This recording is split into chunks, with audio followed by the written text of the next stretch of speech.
Continuing our specialty knots playlist, we're talking briefly about the trucker's hitch, which isn't really its own thing.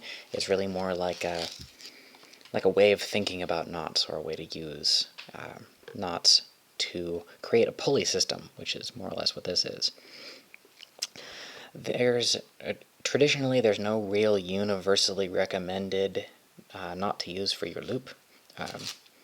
A trucker's hitch is really just a loop, and then you pass the line underneath something and then put it through the loop, and then use that to cinch it there, and it creates a 2-to-1 ratio pulley. So you'll be pulling this twice as far as whatever down here moves, but you'll also be pulling with half the weight that is exerted onto this thing. The rest of the weight goes up here to whatever you have it tied to. So make sure everything is stable before you start using this kind of thing.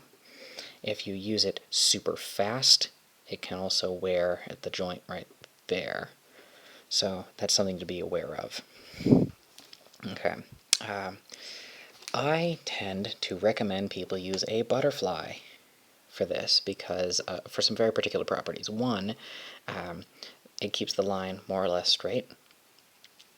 It doesn't matter if the knot comes off at an angle like that.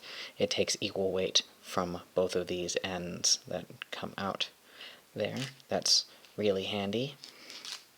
And I prefer fixed loops over slips of whatever kind, because if you were to tie, let's say, a slipped figure 8 knot right here instead, and you pulled on this side too much, it would shrink that, and that could be very bad. So fixed loops all the way. Besides, with the tricksy method of the butterfly loop, it takes the exact same amount of time to tie this anyway. Okay, so you have this passed around whatever it is that you're passing it around. You put it through there, and that's it. It's very simple. In fact, it's so simple that I have, like, the most complicated part of this is choosing a knot to tie, and I've already recommended you one, and I have a link to it in the description, or right here, if you so choose. You can experiment with other knots in this place, just this is the one that I tend to recommend people, and the one that I actually use the most for myself. I can think of maybe another knot you might want to use for this, but I haven't fully tested that one, so I don't know what the tolerances of that knot are. But yeah, here we are. That's really it. Which is why I hate that stupid song about the trucker's hitch. Not just because it's done by the What Does the Fox Say guys. I don't bother. I'm not going to bother learning their names, because I really hate that song, because it takes such a simple concept, the trucker's hitch, and tries to sell it as something that's very complicated by introducing a lot of nonsensical steps. That's enough of a rant from me about that. But yeah, you can use this when you're tightening down a load.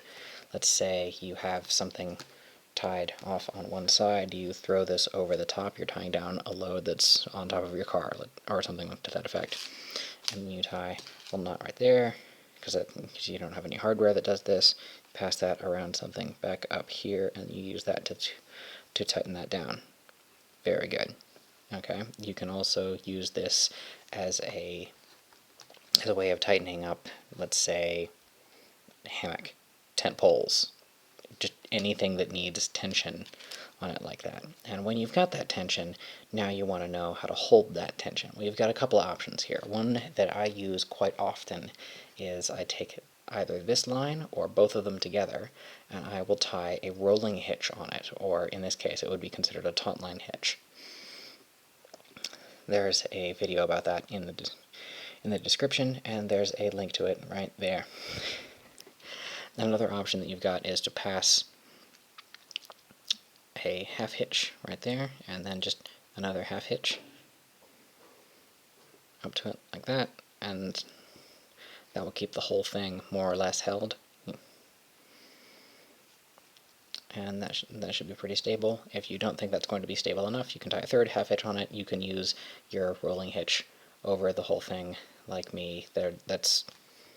Or if you really want to, and I don't recommend doing this, you can put your half hitches all the way up there. The reason that I don't recommend doing this is because while you might get the first half hitch off nice and clean, if this is under a lot of weight, you're not going to be able to easily get your second half hitch to come off without it slipping. If you tie it with your half hitches down here a good ways, you can get a grip on this and take some of the weight off by pulling up on that and then untying this and then easing it down. Another great concept here, you would need quite a bit more line than this, is go around it more than once. Make sure when you're emerging out of here that you're going in the same direction every time. And you should also make sure that, depending on how many times you do that, that you check on the tension up here or up here to make sure that it's not way more than you actually wanted, because you're not going to feel as much when you're pulling on this as you would if you were paying attention to the whole thing. Alright, that ends my piece on the trucker's hitch. There we go, we're back out. If you enjoyed this video or you found it useful, give me a like, a thumbs up, whatever, however you want to call this system. It's an upvote regardless.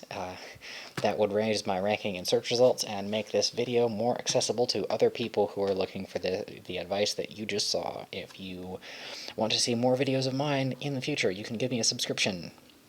You could share this around to people who might need to learn how to tie a trucker's hitch or just want to know what the heck a trucker's hitch actually is after that horrible song that I hate so very much.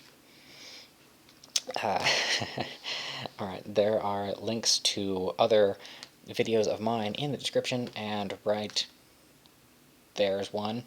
Yeah, of my favorites. That's it. Yeah. Thank you very much for watching.